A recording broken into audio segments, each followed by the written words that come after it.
Hello friends, क्या हाल है। तारीख आज 20 नवंबर हो गई, दिन संडे रविवार, हिंदी तिथि एकादशमी है आज। आइए बात करते हैं आज के मुख्य समाचार में देश भर की तमाम बड़ी खबरों पर नजर डालते हैं। दोस्तों, आज उत्पन्ना एकादशी है, जिसे अगहन एकादशी भी कहा जाता है। मान्यता है कि आज के दिन भगवान विष्णु से एकादशी प्रकट हुई थी और आज के दिन भगवान विष्णु का व्रत करने से कई यज्ञों का पुण्य मिलता है। खास करके महिलाएं, माताएं, बहनें व्रत रखती हैं। ऐसे में आप सभी देशवासियों को एकादशी की हार्दिक शुभकामनाएं। चलिए आगे बढ़ते हैं बड़ी खबरों की तरफ। देखिए, प्रधानमंत्री नरेंद्र मोदी ने अरुणाचल प्रदेश में एयरपोर्ट का उद्घाटन किया। 640 करोड़ में ये एयरपोर्ट बना और इस दौरान पीएम बोले कि हमारा काम अटकाना, लटकाना या भटकाना नहीं है, अब विकास का समय आ चुका है। इतना ही नहीं, एयरपोर्ट के साथ ही प्रधानमंत्री ने अरुणाचल प्रदेश ईटानगर में 600 मेगावाट का एक कोमेंग हाइड्रो पावर स्टेशन भी राष्ट्र को समर्पित किया। और इस डोनी पोलो एयरपोर्ट का उद्घाटन करने के साथ ही हजारों करोड़ रुपए की और नई परियोजनाएं भी अरुणाचल प्रदेश को सौंपी। आज से ही प्रधानमंत्री नरेंद्र मोदी गुजरात दौरा भी करने जा रहे हैं। गुजरात के वलसाड़ में वो बोले कि गुजरात और गुजरातियों को बदनाम करने की कोशिश हो रही, इनसे सावधान रहें। ये कुछ चुनावी बातें चीतें चल रही, मतलब माहौल ऐसा चल रहा। वही देखिए, जल शक्ति मंत्री बोले कि साल 2030 की जगह भारत ने 11 साल पहले 2019 में ही साकार किया स्वच्छता मिशन का सपना। गृह मंत्री अमित शाह का कहना है कि Bharat no money for terror संस्था का स्थायी सचिवालय स्थापित करने के लिए भी तैयार है। वही देखिए, भारत में विकास को लेकर एक और अच्छी खबर आ रही है कि सबसे बड़ा कैंपस बनाएगी अमेरिकन बोइंग कंपनी। बंगलुरु में R&D यानी कि रिसर्च एंड डेवलपमेंट पर 1600 करोड़ रुपए निवेश करेगी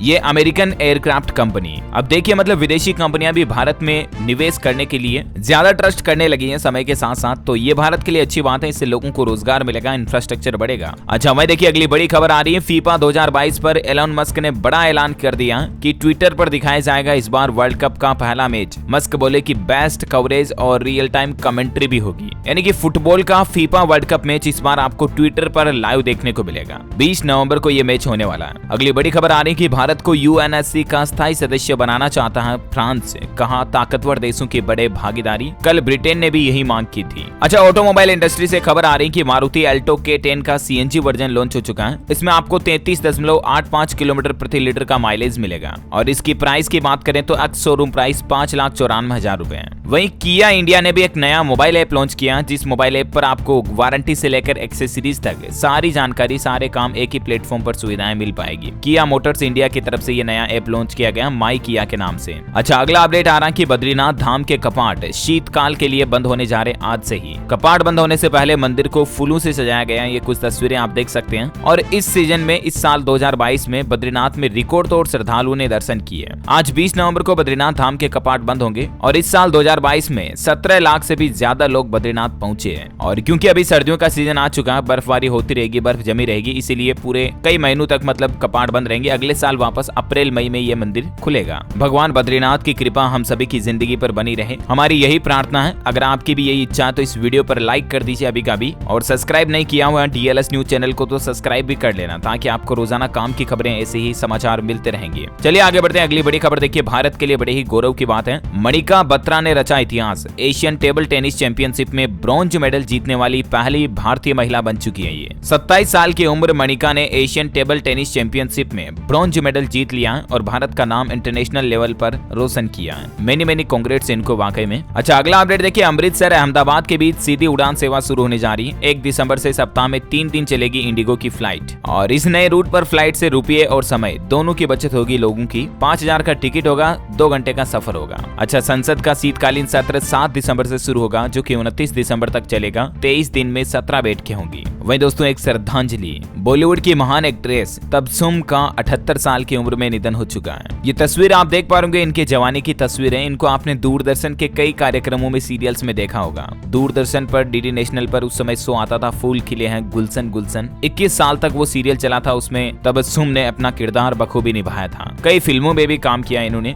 लेकिन अब ये हमारे बीच नहीं रही है। ईश्वर इनकी आत्मा को शांति प्रदान करे। हम सब की यही भावपूर्ण अश्रुपूरित श्रद्धांजलि है इनके लिए। चलिए अगला अपडेट देखिए दोस्तों, सीतामढ़ी बिहार में बनाया जाएगा माता सीता की 251 फीट ऊंची प्रतिमा। रामायण रिसर्च काउंसिलिंग इसका निर्माण करवाएगा। मां जानकी जन्मस्थली पुनौरा धाम में इसका निर्माण होगा। अच्छा, अगला अपडेट आ रहा, हरियाणा राज्य को एक और मेट्रो का तोहफा मिलने जा रहा। 28.5 किलोमीटर लंबी होगी कनेक्टिविटी, पूरा गुरुग्राम शहर इसमें कवर होगा। IGI हवाई अड्डे तक भी आप मेट्रो से जा सकेंगे। ये नई मेट्रो सर्विस जल्दी आपको हरियाणा में देखने को मिलेगी, क्योंकि केंद्र सरकार की तरफ से केंद्र की नरेंद्र मोदी ने हरियाणा में एक और मेट्रो कॉरिडोर की इजाजत दे दी है। वैसे हरियाणा की बात हो रही है तो कुछ और अपडेट देखिए आप। हरियाणा में कर्मचारियों को मिलेगा सुशासन पुरस्कार, अच्छा काम करने वाले सम्मानित किए जाएंगे। 30 नवंबर तक कर्मचारियों को अप्लाई करना होगा इस पोर्टल के जरिए। साथ ही हरियाणा में महिलाओं को भी सुषमा स्वराज पुरस्कार मिलेगा। 1 दिसंबर तक सरकार ने आवेदन मांगे हैं। साहित्यालंकार सम्मान के लिए अब 7 लाख रुपए का पुरस्कार भी दिया जाएगा। और भी कई सारे पुरस्कारों की धनराशि को सरकार ने बढ़ा दिया है, जिनकी जानकारी भी आप स्क्रीन पर देख सकते हैं, है ना। और अगली बड़ी खबर आ रही है कि युद्ध के बीच ब्रिटेन के प्रधानमंत्री ऋषि सुनक ने यूक्रेन का दौरा किया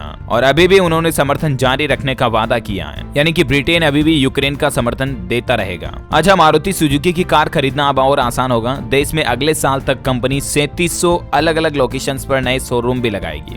अच्छी पहल यह है कि इससे भी कई लोगों को एम्प्लॉयमेंट मिलेगा, रोजगार मिलेगा। वह देखिए, मेट्रो यात्रियों के लिए अच्छी खबर, फेज 4 में 1.4 किलोमीटर लंबी सुरंग का निर्माण पूरा हुआ। दिल्ली मेट्रो से सफर करने वाले यात्रियों को यह नई सुविधा मिलने जा रही है। मेट्रो फेज 4 की इस लाइन पर टनलिंग का काम लगभग पूरा हो गया और जल्द ही यहाँ पर मेट्रो सेवाएं भी शुरू हो जाएगी। अच्छा, बॉलीवुड से खबर देखिए, दृश्यम 2 मूवी ने तोड़ दिया कई सारी फिल्मों का रिकॉर्ड। शुरुआत में ही 50 करोड़ कमाई के करीब पहुंच चुकी है फिल्म। 2 दिन का बॉक्स ऑफिस कलेक्शन इसका 35 करोड़ से ऊपर निकल चुका है और इस फिल्म का बजट था दोस्तों 50 करोड़। तो इस हिसाब से देखा जाए तो आज संडे को अच्छा कलेक्शन देखने को मिलेगा दृश्यम 2 फिल्म के द्वारा, और इससे ये 50 करोड़ का बजट भी क्रॉस कर लेगी और एक्स्ट्रा कमाई भी करेगी। IMDb पर भी इसको अच्छी रेटिंग मिली है, लगभग 8.9 रिव्यू आउट ऑफ 10 दे रहे हैं। क्या आपने ये मूवी देखी या नहीं दोस्तों, मुझे नीचे कमेंट करके बताइएगा, और देखी तो आपको कैसी लगी। अच्छा, अगला अपडेट आ रहा है, झारखंड के 3 स्कूलों को मिला राष्ट्रीय स्वच्छ विद्यालय का पुरस्कार। पूरे देश में झारखंड के स्कूल का तीसरा स्थान रहा है। 2 राज्य अभी भी आगे हैं। देश भर के कुल 39 स्कूलों को स्वच्छ विद्यालय पुरस्कार दिया गया केंद्र सरकार की तरफ से,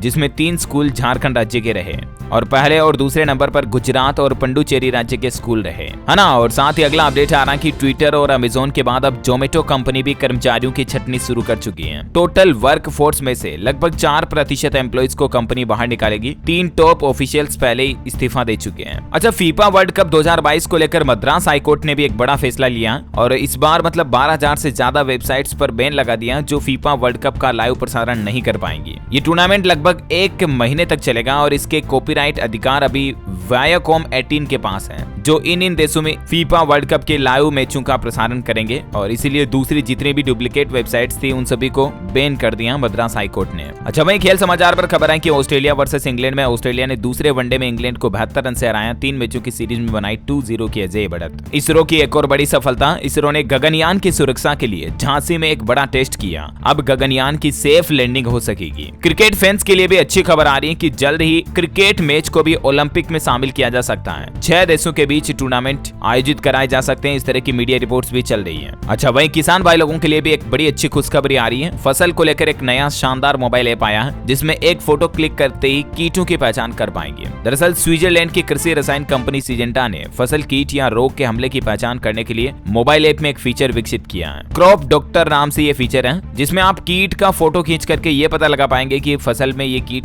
आपकी फसल को कितना नुकसान पहुंचा सकता है, इसके लिए क्या कीटनाशक दवाई आएगी वगैरह वगैरह। किसान भाई लोगों को ग्रोवर ऐप पर ये सुविधा मिलेगी, ठीक है ना। वैसे किसानों के लिए एक और गुड न्यूज आ रही है कि केसीसी यानी कि किसान क्रेडिट कार्ड को रेन्यू अब आप घर बैठे ही कर पाएंगे। जो मतलब किसानों के लिए सरकार केसीसी निकाले हुए है ना, जिस पर सस्ते ब्याज पर किसान भाई लोगों को 3 लाख रुपए तक का लोन मिलता है, तो वो अगर केसीसी कार्ड आपका एक्सपायर हो जाता है ना, तो अब आप घर बैठे ही उसे रिन्यू कर पाएंगे। सार्वजनिक क्षेत्र के बैंक इंडियन बैंक की तरफ से ये किसान भाई लोगों को नई सुविधा दी गई है। बैंक की तरफ से ट्वीट करके भी इस बात की जानकारी दी गई। आप देख सकते हैं कि सफलता की ओर कदम बढ़ाएं, आप घर बैठे किसान क्रेडिट कार्ड रिन्यू कराएं। सिंपली इसके लिए आपको कुछ नहीं करना, इंडियन बैंक की ऑफिशियल वेबसाइट पर इस लिंक पर जा सकते हैं आप और वहां पर आपको apply for KCC digital renew option मिलेगा जिस पे क्लिक करना है। दूसरे नंबर पर ये ऑप्शन है, फिर आगे आपको अपना केसीसी खाता नंबर डाल करके उसको रिन्यू करने का ऑप्शन मिल जाएगा। ओके, अच्छा अगला अपडेट आ रहा है, टेक्नोलॉजी से बड़ी खबर आ रही है। व्हाट्सएप बिजनेस ऐप पर अब आपको नया फीचर मिलेगा। व्हाट्सएप बिजनेस ऐप के जरिए आप शॉपिंग भी कर पाएंगे। जिस तरह से अमेजोन अमेजॉन, फ्लिपकार्ट, स्नैपडील वगैरह के जरिए करते हो ना, वैसे ही आपको शॉपिंग करने का ऑप्शन भी मिलेगा व्हाट्सएप बिजनेस पर। इसके अलावा भी बिना नंबर के भी आप व्हाट्सएप बिजनेस पर किसी के भी बिजनेस को सर्च कर पाएंगे, मतलब जैसे किसी दुकान के नाम से वगैरह भी सर्च कर पाएंगे, ये सुविधा भी मिलेगी आपको। तो व्हाट्सएप में मोबाइल पर तो आपको ये अपडेट फीचर मिलेगा, और व्हाट्सएप में डेस्कटॉप यूजर्स के लिए भी एक नया फीचर रोल आउट किया कंपनी ने, और वो फीचर ये कि व्हाट्सएप में अब आप फोटो, GIF डॉक्यूमेंट वगैरह फॉरवर्ड करने के समय उसके साथ कैप्शन भी ऐड कर पाएंगे, है ना। तो ये तो दो नए व्हाट्सएप के फीचर्स हैं। इसके अलावा टेक्नोलॉजी से एक और अपडेट आ रहा है कि गूगल मैप में भी यूजर को जल्दी AR लाइव व्यू फीचर मिलेगा, जिसमें आप देश के कई सारे चुनिंदा शहरों के AR लाइव व्यू को भी देख पाएंगे, जिस तरह से मतलब रियल 3D में दिखता है ना, वैसे भी धीरे धीरे करके सभी शहरों के लिए ये फीचर इंप्लीमेंट किया जाएगा। वैसे दोस्तों अभी अपन कुछ और महत्वपूर्ण और काम की खबरें देखेंगे, लेकिन फिलहाल आज के मौसम समाचार पर नजर डाल लेते हैं। देखिए, मौसम विभाग का कहना है कि पहाड़ों पर बर्फबारी की वजह से दिल्ली, यूपी, बिहार समेत उत्तर भारत के कई राज्यों में अब ठंड बढ़ेगी धीरे धीरे। हालांकि कुछ राज्यों में बारिश की भी चेतावनी है। मौसम विभाग के माने तो तमिलनाडु, केरल समेत दक्षिण भारत के कई इलाकों में आज और कल बारिश का पूर्वानुमान है। अच्छा, इसके अलावा कल ही एक बड़ी दुर्घटना भी हो गई। देखिए आप, श्रीनगर कश्मीर के कुपवाड़ा सेक्टर में नियंत्रण रेखा के पास हिमस्खलन हो गया और उसमें हमारी सेना के 3 जवान शहीद हो गए। चलिए कोरोना बुलेटिन की बात करें तो भारत में पिछले 24 घंटों के दौरान 556 नए केस आए, जबकि 17 लोगों की मौत हुई। सक्रिय मामलों में गिरावट आई है, 6782 अभी कोरोना के एक्टिव केस चल रहे हैं भारत में। चलिए कुछ एजुकेशनल खबरें देखते हैं। देखिए, बिहार में छात्रों के लिए बड़ी खुशखबरी है। अब 10वीं पास ITI छात्रों का सीधे ग्रेजुएशन में दाखिला हो पाएगा। अभी तक 12वीं पास होने के बाद ही स्नातक में एडमिशन ले पाते थे, लेकिन 10वीं पास छात्र जिन्होंने ITI कर लिया अगर, तो वो डायरेक्टली ग्रेजुएशन में एडमिशन ले पाएंगे। अब मतलब 12वीं पास करना जरूरी नहीं होगा ITI स्टूडेंट के लिए, है ना। बिहार में ये नया नियम लागू कर दिया गया। और इसके अलावा भी देखिए, बिहार के स्कूल में अब गिल्ली डंडा, लुक्का छिपी और कंचा जैसे गेम भी बच्चे खेलेंगे। सरकार के आदेश से कुछ पुराने सांस्कृतिक खेलों को भी स्कूल गेम्स में वापस शामिल किया जाएगा। इसके अलावा Bihar public service commission BPSC की तरफ से 68वें प्रीलिम्स और 67वें मेंस एग्जाम का नोटिफिकेशन भी जारी कर दिया। आप इस ऑफिशियल पोर्टल पर जाकर चेक कर लीजिएगा। ओके, तो ये मतलब आज एजुकेशनल खबरें बिहार से ही थी ज्यादातर। अगला अपडेट देखिए, 7 दिन वेस्ट यूपी के दौरे पर रहेंगे मुख्यमंत्री योगी आदित्यनाथ। गाजियाबाद में 3 दिन में 2 बार आएंगे। नोएडा से सहारनपुर तक के कार्यक्रम उनके तय हैं। अच्छा, भारत जोड़ो यात्रा में मध्य प्रदेश जाएगी छत्तीसगढ़ सरकार। मुख्यमंत्री भूपेश बघेल, उनके मंत्रियों और पदाधिकारियों सहित 250 वरिष्ठ नेताओं का नाम भेजा गया। वह देखिए, बिहार यूपी के मरीजों को दिल्ली एम्स में इलाज कराना अब और भी आसान होगा। OPD कार्ड बनाने के लिए अब लाइन में लगने की जरूरत नहीं पड़ेगी, बल्कि अब उपचार में आने वाले मरीजों की पर्ची आयुष्मान भारत हेल्थ अकाउंट आभा से बनाई जाएगी। अच्छा, वैष्णो देवी यात्रा मार्ग पर अब कई प्रतिष्ठित ब्रांड के व्यंजनों का मजा ले पाएंगे आप। कई कंपनियों ने आउटलेट्स खोले हैं। वैष्णो देवी की यात्रा करते दौरान आपको रास्ते में अब कई ब्रांडेड कंपनियों के खाने पीने की चीजें भी मिल पाएगी। अच्छा, इंस्टाग्राम पर भी चैटिंग अब और भी मजेदार होगी। रील्स के साथ साथ अवतार भी शेयर कर सकेंगे यूजर्स। ये भी मतलब इस तरह का नया फीचर इंस्टाग्राम लाने जा रहा है। अच्छा, इसके अलावा देखिए आप, सफदरजंग अस्पताल में यूपी बिहार के मरीजों को इलाज कराना आसान होगा। अब जहां विभाग होगा वहीं OPD का रजिस्ट्रेशन भी होगा। दिल्ली एम्स की तरह यहाँ पर भी मतलब लोगों को इलाज कराने वालों को नई सुविधा मिलेगी। वही देखिए, पटना एयरपोर्ट का विंटर शेड्यूल जारी, बंद रहेगी 12 जोड़ी फ्लाइट्स और कईयों का टाइम भी बदला जाएगा। 1 दिसंबर से लागू होगा ये नया नियम। ट्रेड फेयर में जान सकते हैं आयुष के फायदे, आम लोगों के लिए शुरू हो गई एंट्री। दरअसल दिल्ली के प्रगति मैदान में जो इंडिया इंटरनेशनल ट्रेड फेयर लग रहा है ना, उसमें आम लोग भी हिस्सा ले सकते हैं। आपको बता दूं, इस मेले में वरिष्ठ नागरिक और दिव्यांग लोगों के लिए कोई शुल्क नहीं है, मुफ्त में आप जा सकते हैं। और बाकी इस अंतर्राष्ट्रीय ट्रेड फेयर में आपको कई सारी नई चीजें देखने को मिलेगी। विजिट कर सकते हैं आप भी, दिल्ली में रहते हैं तो स्पेशली। अच्छा, अगला अपडेट देखिए दोस्तों, कोचिंग संस्थानों की मनमानी पर रोक लगाने के लिए सरकार लाएगी अम्ब्रेला एक्ट।